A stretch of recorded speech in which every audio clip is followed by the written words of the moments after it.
Welcome along to What's the Word in association with Ladbrokes. I'm David Jennings from the Racing Post, and to preview Champions Weekend at Ascot and some great action in Ireland, we've got James Mordaunt from our sponsors Ladbrokes, we've got Brendan Duke and Brian Sheeran from the Racing Post. So before we get stuck into the action, we're going to have our traditional quick fire questions. And Brian Sheeran, the first one is for you, you lucky duck. Now you get paid for doing this. Imagine that. He should be paying us to do it. He did Gordon Elliott's stable tour for the Racing Post during the week. It's out on Monday. So what I want to know is now, you get on well with Gordon. Give us, we're going to be greedy. We're going to go for 3 horses. A bumper horse, a hurdler and a chaser that Gordon had a glint in his eye talking about. Take it away. Okay, right. Well, one horse. Write these down, lads. One horse that definitely is worth talking about, because I'll tell you, just to give you the backstory, Gordon was having his Rice Krispies and I was asking for a dark horse. Rice Krispies, I thought he'd be more of a... Wheat mix, man. I thought he'd be a fry. I thought he'd like a fry. Even I hope he doesn't watch. Go for it. Partial to a fry myself. But anyway, yeah, so... I thought he was looking rather trim lately. He is actually. I heard he's been pounding the roads around Longwood. But anyway, back to the horses. This Hamunderson he put forward as his dark horse. Right, spell that for me now. Hamundarson. Hamunderson, yeah. A 4-year-old by Stowaway out of Hats and Heels, a horse who I think used to run the Supreme Racing Syndicate.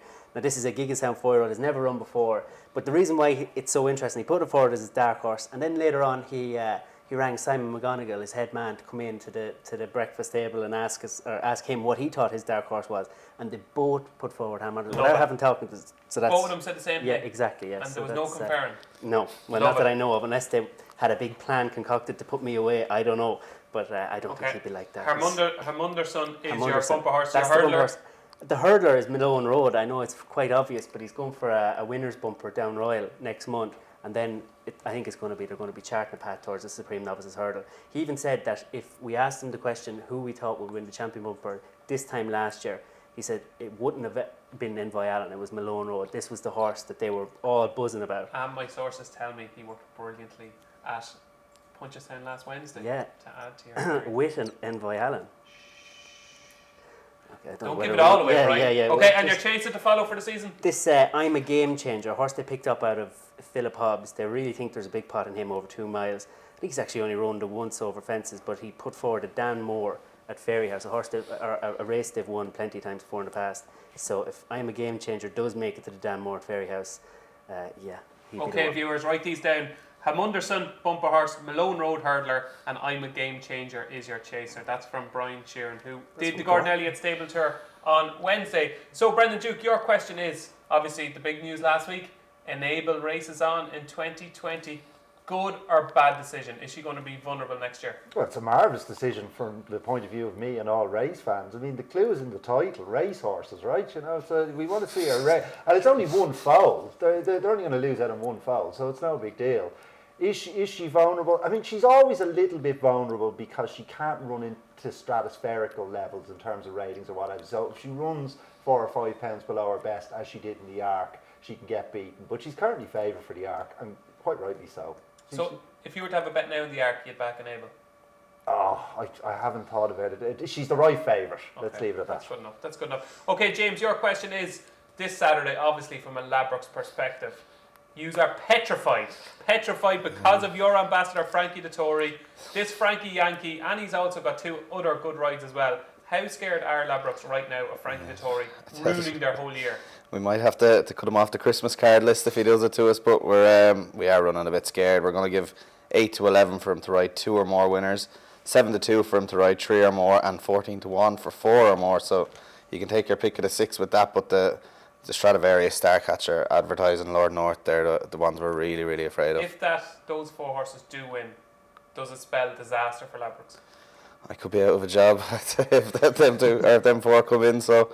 We might be seeing you next week, no, James. Maybe not. Okie doke, so it's time to move on to the action, and what a card we have at Ascot on Saturday. It is British Kipco Champions Day, and the first of the Group 1s is off at 1:35. It is the Kipco British Champions Sprint Stakes, and it is a wide open affair at the moment with Ladbrokes advertised as your 4 to 1 favourite. Hello Yumze in 11 to 2. Also is 11 to 2 is One Master, 6 to 1 Make a Challenge, who has come in from left field, 9 to 1 to Tin Man, 9 to 1 Cape Iron, and 12 to 1 Bar. Over the last couple of days, James, from a Ladbrokes point of view, where has the money been going? It's all been going on the Haggett's horse money for the one master. Pierre Charles Boudreau is booked into ride. It's into about 11-2 now, but had been much bigger earlier in the week. Okay, so one master to follow up her foray success, according to Ladbrokes punters. Brian, now this make a challenge, right? 66 it was rated in the summer. Yeah. Couldn't win a race. Now it's third favourite for Group 1 on Champions Day in Ascot. What's going on? It's kind of like the fella who was playing junior B football, smoking and drinking, and now he's playing county football at the weekend for Like the Dublin. star player. For Dublin, yeah. I mean, it's crazy. His price is rotten. You have to really appreciate what Dennis Hogan has done with this horse. It's absolutely amazing stuff. And the way Fairy tale ending? I can't see it because, like I said, it is a huge step up, and you have to remember that the sprinting division in Ireland isn't hectic. I know we've got Sophia, we've got 10 Sovereigns and all them at the top level. It's not as bad as it once was, but this is a total different ball game. And at 13-2, or whatever price James said he was, 6 to 1. 6 to 1, 6 to 1. yeah. I'd be inclined to go with the proven, which is the Tin Man. I spoke to you earlier about it. It's the only horse I've backed for Champions Day already. He's still 10 to 1. I know you got a little bit bigger when you backed him, but yeah, he screams like this has been the plan for him a long time. And you know, he won the race in 2016. He is a 3-time Group 1 winner. He loves the soft ground. Utmost respect for what Dennis Hogan has done with the horse. But if you're to ask me purely, am I going to back him? No. But obviously, if he did win, you'd have to. So the Tin Man for you. The Tin Man, yeah. The Tin Man for me as well. Brendan, can you make it a 3 for the Tin Man? Yeah, I really struggled with this race, David. I couldn't rule horses out. That was the problem. And in the end, I thought perhaps at 10 to 1, the Tin Man represented a smidgen of value. This season hasn't gone great for him, granted, but he came back to form in the Sprint Cup. Good record at the track, likes the ground. I thought he was a fraction overpriced, but it's such a difficult race. Okay, so the Tin Man, the Tin Man, the Tin Man, and for you, James? Yeah, I found it was a tough one to go for win purposes, but I just think that Brando and Labrisa Breeze could outrun their big prices about 20 to 1. So Excellent. I think So a few big price pokes from James Morden from Ladbrokes. Moving on to our 210, it is the Kipco British Champions Long Distance Cup and potentially the superstar on the card in the shape of the winning machine that is Stradivarius. Just how short is he, James? 1 to 2 about Stradivarius now. Well, he's unbeaten in the last 2 years, so it's hard to see anything beat him. We go 9 to 2 Kew Gardens, Royal Line at 7 to 1, seeing a bit of support with Hold at 12s, and 25 to 1 or bigger about what's left in the field. But the money has been around for Kew Gardens, but I think people are just trying to find something to take on Stradivarius with, and I'd rather be backing Stradivarius than backing against them personally. This is what we always do, Brendan Duke. We find these horses that keep on winning, and we don't just say, they're going to win again. Yeah. We say to ourselves, what's going to beat them this time? Like Stradivarius, as regards the best stayers of all time, now you've seen quite a few of them, you know, you're getting into the twilight of your punting career at this stage, I'd imagine. Where does Stradivarius rate in the list of all-time greats in the staying department? Well, I don't know, because you have the likes of there was a glorious division. It was a glorious division in the 70s with Lemos and Ardross. Because he asked this question, I was just looking back for the highest rated stayers. Ardross, yeah. Ardross actually finished second in an arc. Yes. And of course, Yates won a Coronation Cup. So Stradivarius has never done anything like that. Although I don't think he'd be a massive price in an arc. Now, whether he'll get the chance with Enable staying and training, I don't know. But I think he would have a squeak in an arc. I'd say he's second to Yates. Wow. Yeah. Okay. I mean, certainly of the stayers I've seen, you'd have to give it to Yates. I mean, 4 Gold Cups, that's some effort. Yeah, no, it definitely is. Brian, this race, when you go through it, obviously Stradivarius is a short price favourite. Kew Gardens, where are we with Kew Gardens at the moment? What about the ground with Kew Gardens? I know Aidan O'Brien said before that soft ground mightn't be his thing. Yeah, the last day at the Curragh, I was left a bit feeling, I'm talking through my pocket, but I didn't think it was the best of rides. For all that, it was a great ride with Chris Hayes on the winner. But he's stepping into a whole new stratosphere here, taking on Stradivarius. I just don't see him getting anywhere near it. The Irish Challenge, you know, you've got Capri, looks to be a bit gone at the game. South Pacific shouldn't be good enough. Max Dynamite, his best years behind him. He's a 9-year-old now. Yeah, Kew Gardens on paper is the biggest danger, but I just can't see it. Well, none of you have mentioned who I think is the biggest danger. I think Royal Line is really unexposed over this trip. Love soft ground. Of course, I was a big part of the Royal Line Eber plunge, and it didn't happen. I think he could be top class over this trip. I know he's probably not going to beat Stradivarius, but I definitely think he's the second best horse in the race. Well, I know it's no consolation to you, but system working send more money. You were right, he was well handicapped. So is that any consolation? No consolation. It's scant. Good work. Will he finish second? Yes, well, no, I think Hugh Garden's class will get him into second, all right. I'd nearly be tempted, as you say, probably just trying to be a wise guy, to back Hugh Gardens each way on better ground, because he's a high-class horse. And like Brian, I thought the betting patterns and the ride suggested that the Irish Ledger was a bit of a tune-up. So he is a class horse. And the ground is not going to be desperate on this course. It's going to be okay. It dries pretty quickly. It's soft at the moment. You might even get good to soft. You might just about. Okay, so we all in agreement that Stradivarius wins. Who finished second, James? I think Withhold will follow him in second. Brendan? Kew Gardens. I'm going to go with James, actually, Withhold. Maybe. Okay, and I'm going for Royal Line. Moving on to the 245, it's the Kipco British Champions Fillies and Mares Stakes. At the moment, it is Starcatcher, a brilliant winner of the Irish Oaks, is 13-8 with Labrooks. Annapurna is 4-1, 13-2 Tarnawa, 7-1 Fleeting, 10-1 Anthony De Vega, and 12-1 Bar. James Morden from Labrooks, where's the money been going in the last couple of days? It's all coming in for Dermot Wells' runner Tarnawa. That's the one that they've all got stuck into, 13-2 from 12-1 overnight. So, are you playing a part in this plunge? Brian Sheeran spoke to me about Tarnawa earlier on this week. You're a big fan. I'm a very big fan, yeah, and I'll tell you why. I was actually on Goddess on Irish Champions weekend, and I was left feeling a little bit hard done by on the day. Then I watched the race back again. I left the Curragh thinking that she got first run on Goddess, but I definitely think the best filly won, and I think she's definitely on an upward curve. You know Dermot well, he's not one to pitch in here. Great record on this day as well. So exactly, yeah. Definitely she represents good each way value, and I think a lot of people are going to fall into the trap of Fleeting. I think I see her going off a bit shorter, but I think Starcatcher is going to be very hard to beat, but probably Tarnawa each way for me. This Fleeting, Brendan, it's just another Teether World reinvented, is it? Just loves finishing second, loves to come there and look like she's going to win, and then just doesn't go through with it. She doesn't really want it, does she? Well, I disagree with that. I think she's been the victim of two Dettori master classes, and she'd be a dual Oaks winner but for that. And I thought she was a bit unlucky in Longchamp the last day of her too short of a trip. So you think she is doing it? She will go through with it if she's good enough? I think she showed a lot of heart to get so close to Starcatcher in the Curragh, given how inconvenient she was by track position. But I could just be making excuses for her maybe falling into the trap, Brian.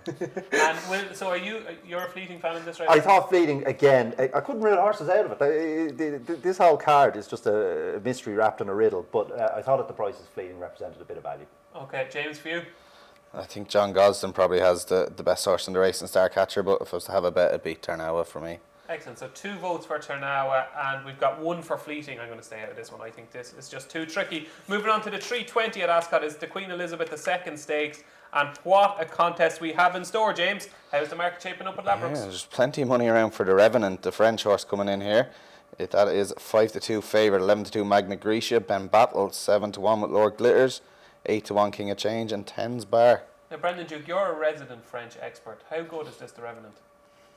Well, he looks really good, and he put more distance into Almeida the last time, so he's an improving horse and he'll handle the ground. Well, he's kind of in the wise guy selection, though. The people were looking at earlier on this week. Yeah, they were looking at the weather forecast, and I suspect he'll drift. I don't think he's done enough to justify being 5-2. Okay. So I think when the real money comes into the market, he'll drift. But he's an improving horse, and he definitely has a chance. But you won't be backing him. What will you be backing? I might chance a few quid on another improving horse, this King of Change, who proved his Newmarket Guineas effort no fluke by beating a useful yardstick in Sandown. He's by far, so a grandson of Pivotal, so that would give you hope on the ground, and particularly because his half-brother Century Dream, who has some sort of a squeak in this as well, he reserves his best efforts for Ascot on deep ground. So certainly on pedigree, you'd give him a chance. He has to step up a little bit, but he's only had 5 runs. I think he can. I thought 8-1 was fair. Okay, that's fair enough. 8-1 for King of Change. Brian Sheeran, obviously Magna Grecia returns to action here. Pulled the muscle in the Irish 2000 Guineas. He was a brilliant winner of the Kipco 2000 Guineas at Newmarket. Can Aidan do another Aidan O'Brien, a typical masterclass with Magna Grecia? Do you think he can win? My footballing career was never the same after I pulled my hamstring before, so I don't know if it's... You never came back? Never came back, You right. never come back? I don't know if Magna Grecia is all that and a bag of chips, to be honest with you. Now you. Never heard that saying before. Well, you heard it there first. I think. Chips and football in the same sentence by Magna Grecia. There's the first. Yeah. I mean, Aidan O'Brien can turn water into wine, and this is a bad. Decent analogy, Brian. It's coming from everywhere. I'm telling you, I can keep going. Got chips and wine, bit of water if you're not. I am hungry. I haven't had my lunch yet. Yeah, this isn't a great race, and I agree with Brendan. The Revenant is not going to go off 5-2. I think he'll drift all the money early in the week. I think Ben Battle is solid enough. I mean, he has the rating to be competitive. I was very impressed with him on his reappearance in that Group 2 race. He's probably the each way selection in a race that you couldn't be overly confident about anything, especially not the Magna Grecia. I'm going to throw up one at a huge price, and it's an old friend of ours, Safe Voyage on the ground. I just thought he finished the foray full of running, just wasn't one of Frankie's better days, I didn't think. So Safe Voyage, I thought, could go well. So Safe Voyage each way for me, for you, Brian? I might actually have two. One I didn't mention, Ben Battle and Phoenix of Spain at a very big price to come back. You're the forgiving type. Brendan Duke. King of Change. And James Gordon. I'm going to give Magna Grecia another shot. Excellent. And moving on to the feature race of the day. It's at 4 o'clock. It's the QEII Champion Stakes. And it sees Magical currently our 7-4 favourite. Adeb, the Mudlover, 3-1, 7-2 Coronet, 9-1 Deirdre, and it is 16-1 Bar. Has it been all about Magical, James? It was actually all about Adeb early on in the week. The money was all coming in for that, but that's sort of dried up at the minute, and lately the money is all about Magical. So the last couple of days, it's early in the week it was all about Adeb, but the last couple of days it's been Magical who's getting backed. Brendan Duke, does every single piece of logic point to Magical here? Every single piece of logic bar one. What's the one? Bar she pays a physical price for a suboptimal ride in the arc. Because she went way too hard there. And if she bounces off that effort, but if she runs to her normal 1-2-2, 1-2-2, then it's good night. See what you did there? That was very impressive, yeah. Nice little a bit of dancing. Are you a bit of a dancer? I tried. I went for some salsa lessons once to impress a woman. I was all right with just moving the bottom half of my body, but I had to move the top half at the same time. Okay. Do you watch Strictly Come Dancing on Saturday night? I don't know. Oh, I thought you would be. Okay, back to more pressing matters. Brian, what wins the Champion Stakes? I think she should dance in, yes. This Magical. Sorry, lads. Okay, yeah, Magical. I mean, she proved when she gets the opportunity in the Irish Champion Stakes, like she's been bumping into the navel, what she can do. The arc, like Brendan said, she went for home plenty early. If that didn't take its toll, she should destroy these. Well, not destroy them, but she should definitely beat them. Like Coronet is the danger, but yeah, Magical should be winning this. Okay, so is it Magical across the board for everybody? Yes, 4 votes for Magical. Okay, folks, the rest of Saturday we have action at Leopardstown, Catterick, Stratford, Fosslas, Market Raisin and Wolverhampton. Anything catch your eye, Brian, at those meetings? No, more of a Sunday man. Okay, we'll come to you on Sunday. Brendan, anything catch your eye? Couple at Leopardstown, the 410 Limpathy, an unexposed 3-year-old, won in good style down in the Stole despite green as she was stargazing all the way home. The race has worked out pretty well. Now, a mark of 78 is probably as much as he could have given her, but I really like these Champs-Élysées. I just can't get to the bottom of them, and I think she may prove tomorrow that 78 is lenient. So she's won. And what about this Pedro in the 445? Stepping up the list quickly, but it's a race full of holes. And he's so solid crew, this horse. It will be harder, but I think he'll improve the step up and trip. He'll definitely like the ground and be very surprised if he finishes out at 3 and he'll be an each way price. Excellent. That's Bo Pedro. What time is it again at Leopardstown? 4:45. James, anything you like on Saturday? Yeah, I picked out Katiba in the 340 at Leopardstown, landed a gamble last time out. It's going to need more to step up to this grade, but I think there is more to come. Finish strong at the end. And I've actually went to Wolverhampton for the 7:15. Come on, James. I had a look at a horse called Al Hakma. It's staying on strong at a 33-1 price last time out. Steps down in trip. I don't think that's going to be any hindrance to it, and I think it could be primed for this race. That is doing your work, isn't it? That is proper I didn't know Wolverhampton was on, I have to full disclosure. James was up late last night. Right, folks, now it's time for the Saturday banker. So if you just have one bet on Saturday, just one, what would it be? Brian Sheeran. The Tin Man each way. In the Champions Sprint, the opener at 135 at Ascot. Brendan Duke. In the last at Ascot, the Balmoral Handicap, I found the day really difficult, but it was just this Coola Forest. Like the favourite Lord North, he's an unexposed 3-year-old. Well, he's a little bit more exposed, but he's an improving 3-year-old who'll handle the ground probably ideally wants a longer trip. So almost exact same credentials as the Fab, but he's 4 times the price of the Fab. I just couldn't work it out, and there's not a whole lot of early pace on here. So you'd imagine Hannigan will take advantage of that, make use of a stamina. Could be hard to pass. 16 to 1 looks a big price. Great case. Give viewers the name of that horse again. Coola Forest. Coola Forest. James Morden, the best bet on Saturday? I'm actually looking in the same race, but I went with Cloncooley. I think ran well and soft in the Royal Hunt, was only beating a neck, and just think the market vibes are strong. Jamie Spencer's booked up, loves it around Ascot, and I think about 10 to 1 could be the one that they have to beat there. Excellent. So that is the Balmoral handicap, which closes the Ascot card. So moving on to Sunday, we've got Irish cards at Cork and Naas. Brian, you have to biggin yourself up now. You said you've got winners for us on Sunday. What are they? Yeah, I was professing my love earlier in the day about this Matchy Smith. He's some trainer. We all know what he did with One Cool Poet. I think he'll do something similar with this Flaming Moon. I think he'll get it to win the bird catcher. Not a strong bird catcher in as recent years would suggest. You'd have about 20 runners or something in the bird catcher. There's only about 9 this year. This Flaming Moon won a maiden over 5 furlongs on Tests and Ground the last day. Step up to 6 should be fine because he got to the front pretty early that day. And yeah, I think I'd say they probably got plenty of offers after he won that maiden. So the fact that they're even rolling the dice in the bird catcher suggests that they think he's well handicapped. And Nathan Cross takes £5 off, will win. Excellent. Brendan Duke, anything you like on Sunday? Two Fillies listed races. So Trotaya sets the standard in the 3:30, but No, I thought she'd win. Yeah, well, it's not a dizzying standard though. If she runs to that level, she'd be hard to beat. But she's had a busy time of it as well, David. Fillies in October. I'd be inclined to take her on. What about this Lovey Dovey? I thought she was a revelation in the curve because she was plenty keen. Yeah. I just travelled 2 to their 1 all the way. Now I don't know how good a race it was, although the 5th actually finished a close second in a claiming maiden. So some sort of it's a very small bit. But Lovey Dovey strikes me. She's well related as a really improving filly, and I just thought she could be a value play against the Fav. Excellent. Anything else? And the other one, Love is the Higher Law. What do we do about this Love is the Higher Law? So obviously you could look at Blenheim Palace getting beat down in Killarney and say, well, it's a small field, it was a funny result or what have you. But it's hard because his 3 runs either side of that, he's run to a really solid level every time. So if he did run to form down in Killarney, then this Love is the Higher Law is the proper tool. And the maiden she won back in the summer has worked out as well. I just think she's a really fast improving filly and should be good enough there. Excellent. James, anything on Sunday? Yeah, it's going to kill me to say this, but I think it could be a good weekend for the Liverpool fans. I think LA is going to win the 145 in Naas. Decent debut, 12 to 1. Wasn't really all that fancied. Done well to grab second. I think it'll improve loads for Jessica Harrington, and that'll win. He's probably doubled that up with Liverpool on Sunday as well. And then Battle of Midway in the 2:35 at Cork. I was really taken with the performance at Galway. I think that was a decent race over 2 miles 3. Looked like the step up to 3 miles.